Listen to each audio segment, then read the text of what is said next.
ኦሮሞ፣ አማራ፣ ትግራይ፣ ጉራጌ፣ ወላይታ የለም ሲዳማ ማንም አያቸው ገኖቼ እዚህ ቦታ ላይ በየብሔሩ በየስሙ በየጎሳው ቢጠራው አንድም አቤት የምለኝ ሰው የለም። ምክንያቱም እዚህ ቦታ ላይ ሁሉም እኩል ነው።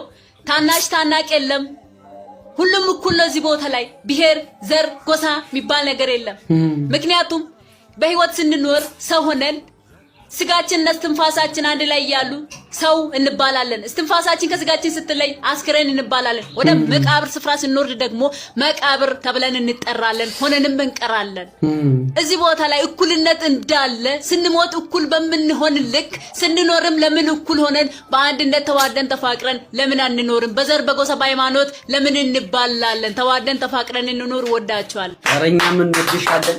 አረኛ ምን እንደው በቁም ያለንን ሰው በሬሳ ራሱ ማስተማር ማኛ ራሱ ሬሳ ሆነናል እኮ ግዜ በየቦታው በየጎራው የኔ ዘር ይበልጣል የኔ ዘር ይበልጥ ዘር ወንድም አለም ለእህል ነው ዘር የበቆሎ ዘር የዘንጋዳ ዘር አይደል እንዴ የማሽላ ዘር አይደል የሚባለው እንዴ ወገን ቢለያይም ቋንቋው ደማችን አንድ ነው አለቀ ተጋግዘን አንድ ላይ እንደመስራት ከምንኖርበት 30 እና 40 አመት ውስጥ 25 አመት እኮ በጭቅጭቅ ነው የምናሳልፈው እንደው ለሚቀጥለው ትውልድ እንኳን መፍትሄ ሐሳብ የምታመጡ ሁኑ እንዴ ምድር አልጠበበችን ያንተና ያንቺ መወጣጠር እዚህ ለቤተሰብ ዘይት የሚገዛ መስሏቸዋል